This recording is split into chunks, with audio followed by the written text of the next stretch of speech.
Hi everyone, সবাই কেমন আছেন? চলে আসলাম দই কাতলার রেসিপি নিয়ে। আজকে বানিয়ে নেব দই কাতলার কালিয়া।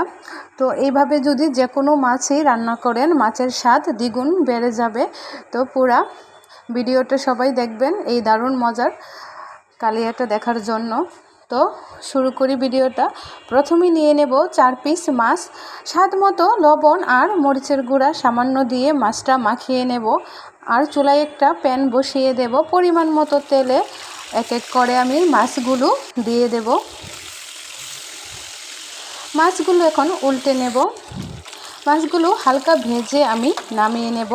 আর একই তেলের মধ্যে দিয়ে দেব 3টা শুকনো মরিচ, 2টা দারচিনি টুকরা আর 2টা এলাচ।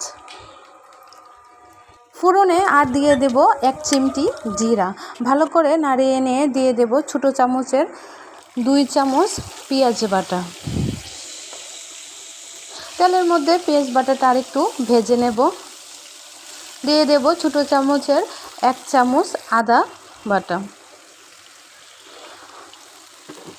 আদা বাটা আর পেঁয়াজ বাটাটা আবারও ভালো করে একটু ভেজে নিয়ে দিয়ে দেব ছোটো চামচের 3 চামচ টক দই, ফেটানো টক দই দিয়ে দেব। 1.5 চামচ রসুন আর কাঁচামরিচ বাটা দিয়ে দেব। 1/2 চামচ জিরার গুঁড়া, ছোটো চামচের 1/2 চামচ ধনিয়া গুঁড়া দিয়ে সবগুলো একসাথে আমি ভালো করে নেড়ে নেব। আর 5 মিনিটের মতো মশলাটা ভালো করে কষিয়ে নেব। মশলা থেকে তেল উঠে আসলে দিয়ে দেব 3 চামচ গুঁড়া দুধ। আমি পানি দিয়ে গুলে দিয়ে দেব। ভালো করে নাড়িয়ে নেব।